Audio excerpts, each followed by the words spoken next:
इस दुनिया में कोई भी ऐसी प्रॉब्लम नहीं है जिसका कोई समाधान ना हो, लेकिन लोग अपने परेशानियों से निजात पाने के लिए जल्दबाजी में गलत फैसला कर लेते हैं और मात्र उनकी एक छोटी सी गलती की वजह से न जाने कितने लोगों की ज़िंदगियां तबाह हो जाती है। आज की भी कहानी में सेम कुछ ऐसी होता है, जिसकी वजह से दो दो बच्चे हमेशा के लिए अनाथ की ज़िंदगी जीने पे मजबूर हो जाते हैं। नमस्कार, आदाब, मैं हसमुद्दीन और आप देख रहे हैं सफ़र क्राइम तक। आज की जो सच्ची घटना मैं आपको सुनाने वाला हूँ, ये घटना है उत्तर प्रदेश की। उत्तर प्रदेश का एक ज़िला पड़ता है सोनभद्र और इसी सोनभद्र का एक थाना पड़ता है रबड़गंज। रबड़गंज थाने के अंतर्गत एक गांव आता है पिचबई और इसी पिचबई गांव का रहने वाला चंदन भारती। चंदन जिसकी उम्र है लगभग 35 साल, जो रेलवे में नौकरी करता है। चंदन की पत्नी का नाम है पिंकी। पिंकी जिसकी उम्र है 29 साल। बात कर रहा हूँ मैं 6 जून 2020 की सुबह सुबह। पिंकी जब सो करके अपने बेड पे उठती है तो अपने बेड पे अपने पति को नहीं पाती है। पिंकी को लगता है कि शायद उसका पति सुबह जल्दी उठ गया है और फ्रेश होने के लिए बाथरूम में गया है। लेकिन पिंकी जब अपने कमरे से बाहर निकलती है तो गेट का नज़ारा देख पिंकी के पैरों तले ज़मीन खिसक जाती है। दरअसल गेट पे ही चंदन का डेड बॉडी पड़ा हुआ था। चंदन अपने ही गले में रस्सी बांधकर गेट पे लटक गया था। पिंकी जैसे इस तरह का नज़ारा देखती है, वो ज़ोर ज़ोर से चीखने चिल्लाने लगती है।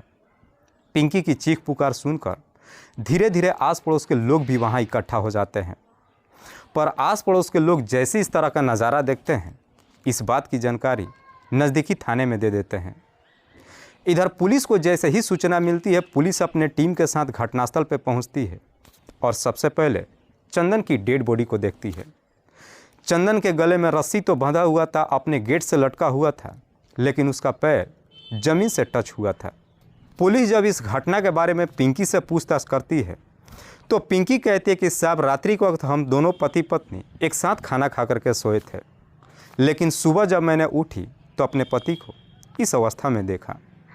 पुलिस सबसे पहले चंदन की डेड बॉडी को अपने कब्जे में लेती है और उसे पोस्टमार्टम के लिए भेज देती है।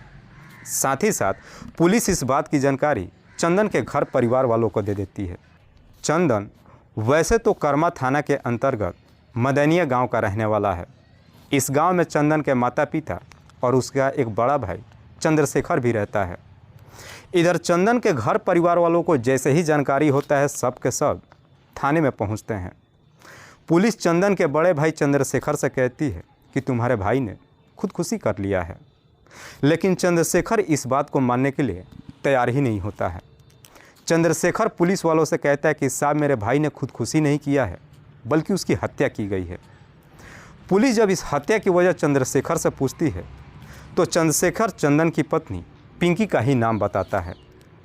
चंद्रशेखर कहता है कि दरअसल मेरे भाई और उसकी पत्नी का आए दिन हर रोज़ झगड़े तकरार हो रहा था। पुलिस चंद्रशेखर के ही आधार पर मुकदमा दर्ज करती है और पिंकी से पूछताछ करने के लिए उसके घर पे जाती है।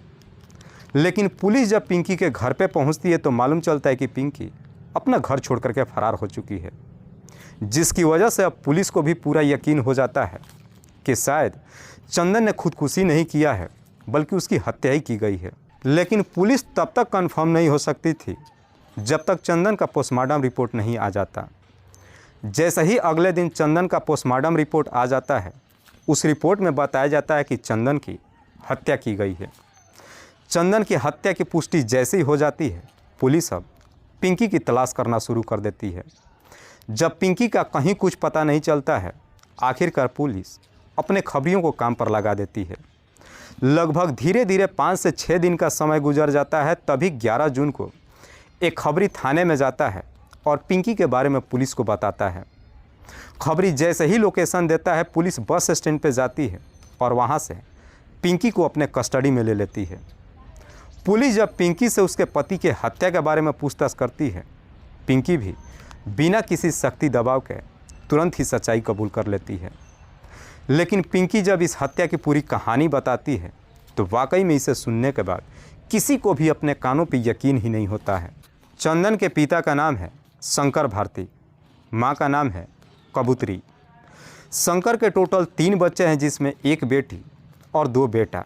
बड़ी बेटी का नाम राजकुमारी, दूसरा बेटा चंद्रशेखर और सबसे छोटा बेटा चंदन। शंकर अपनी बेटी की शादी कर चुका है।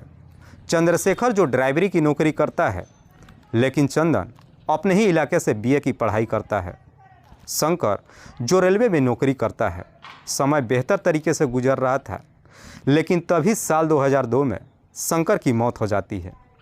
शंकर की जैसे ही मौत हो जाती है, अब शंकर की जगह पे उसके छोटे बेटे चंदन की नौकरी लग जाती है। इधर चंदन को जैसे ही रेलवे में नौकरी मिल जाती है, जब उसका सरकारी नौकरी हो जाता है, चंदन के लिए भी कई जगहों से रिश्ते आने शुरू हो जाते हैं।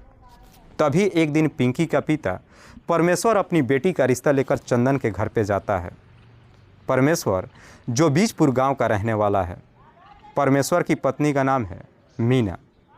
परमेश्वर के भी टोटल 3 बच्चे हैं, जिसमें बड़ी बेटी पिंकी और उसके बाद से 2 छोटे बेटे हैं। परमेश्वर जब जा कर के चंदन को देखता है, तो अपनी बेटी के लिए चंदन उसे पसंद आ जाता है और फिर साल 2005 में चंदन और पिंकी की शादी हो जाती है। इधर पिंकी जब शादी करके अपने ससुराल में जाती है, तो अपने ससुराल का रहन सहन देखकर उसे अच्छा नहीं लगता है। जैसे ही कुछ महीने का समय गुजरता है, पिंकी अपने पति से अलग रहने की बात कहती है, लेकिन चंदन अपना परिवार छोड़ने के लिए तैयार नहीं होता है। इसीलिए पिंकी अब बीवियों वाली अपनी हरकत दिखाना शुरू कर देती है। दरअसल पिंकी अब अपने पति से आए दिन हर रोज़ छोटी मोटी बातों को लेकर झगड़े तकरार करने लगती है। पिंकी कहती है कि मेरे पिता का पिचवई गांव में एक मकान है, हम वहीं पे चलकर रहते हैं। चंदन जब उसकी बात नहीं मानता है, इधर पिंकी भी जब अपने जिद पर उतर जाती है, आखिरकार चंदन पिंकी के साथ उसके पिता का घर जाने के लिए तैयार हो जाता है और शादी के ठीक 2 साल के बाद ही चंदन अपनी पत्नी को लेकर पिचवई गांव में आ जाता है और फिर अपने ससुर के मकान में अपने पत्नी के साथ रहने लगता है। धीरे धीरे जब समय गुजरना शुरू होता है, लगभग 15 साल का समय गुजरता है, तब तक चंदन के 2 बच्चे भी हो जाते हैं। उसके बच्चे जब स्कूल जाने के लायक हो जाते हैं, पिंकी अपने दोनों बच्चों को अपने माता पिता के पास भेज देती है। उसके बाद से चंदन और पिंकी दोनों अकेले मकान में रहते हैं। इधर चंदन अपने ही मकान से रेलवे की नौकरी करता है, लेकिन शाम के वक्त जब भी घर पे आता है, कुछ शराब पी करके भी आता है। लेकिन चंदन जब शराब पी करके आता है, पिंकी को अच्छा नहीं लगता है। इसी बात को लेकर दोनों के बीच में झगड़े तकरार शुरू हो जाता है। छोटी छोटी बातों को लेकर जब दोनों के बीच में झगड़े तकरार शुरू होता है, पिंकी को अब धीरे धीरे अपने पति से दूरी होना शुरू हो जाता है। चंदन भी इसका कोई परवाह नहीं करता है। चंदन के ही पड़ोस का रहने वाला कृष्णा चौहान, कृष्णा जिसकी उम्र है लगभग 29 साल, जो आजमगढ़ का रहने वाला है। दरअसल कृष्णा के पिता ने भी 2 शादियां कर रखा है। कृष्णा के पिता अपनी पहली पत्नी और 2 बच्चियों के साथ आजमगढ़ में रहता है और कृष्णा अपनी मां रमा के साथ यहीं चंदन के घर के बगल में ही एक किराए का कमरा लेकर रहता है। लेकिन कृष्णा जब चंदन के पड़ोस में रहता है, कोई काम तो नहीं करता है, दिन भर आवारागर्दी करता है। इस वजह से कृष्णा के ऊपर भी कई सारे मुकदमे दर्ज है। एक दिन कृष्णा जब पहली बार चंदन की पत्नी पिंकी को देखता है, तो पिंकी की खूबसूरती देख उसके तरफ देखते ही रह जाता है। हालांकि इससे पहले कृष्णा पिंकी से कभी बातचीत नहीं किया था, लेकिन पिंकी कृष्णा के दिल में इस कदर से उतर जाती है कि अब पिंकी से बातचीत करने के लिए एक बहाना ढूंढने लगता है और आखिरकार एक दिन चीनी मांगने के बहाने से पिंकी के घर पे जाता है। उस वक्त चंदन भी अपने घर पे नहीं था। कृष्णा जैसे ही पिंकी के घर पे पहुंचता है, इधर पिंकी भी कृष्णा को देखकर एकदम से खुश हो जाती है और अपने कमरे के अंदर बुला लेती है और फिर उससे बैठ करके बातचीत करती है। बातचीत जब करते हैं तो दोनों की बातें एक दूसरे को काफ़ी हद तक पसंद आ जाता है। उसके बाद से कृष्णा आए दिन हर रोज़ कोई ना कोई बहाना निकाल करके पिंकी के घर आना जाना शुरू कर देता है। पिंकी और कृष्णा की जब बार बार मुलाकात होती है, एक दूसरे से बातचीत होती है। बातचीत करते करते आखिरकार दोनों के बीच में प्रेम प्रसंग शुरू हो जाता है।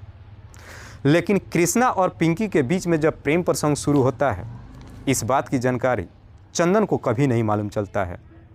उसके बाद से कृष्णा पिंकी से मुलाकात करने के लिए अक्सर उसके घर पे तभी जाता है जब चंदन अपने घर पे नहीं होता है।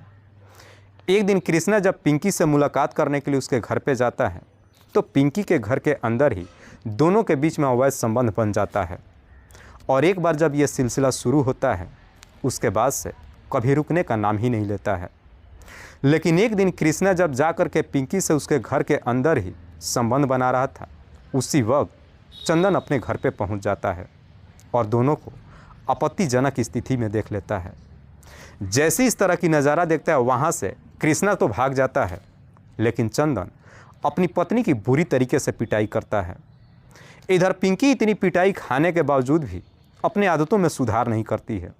उस दिन तो अपनी गलतियों की माफ़ी मांग लेती है, लेकिन जब भी उसका पति घर पे नहीं होता इसके बावजूद भी पिंकी कृष्णा को अपने घर पे बुला लेती है और उससे मुलाकात करती है।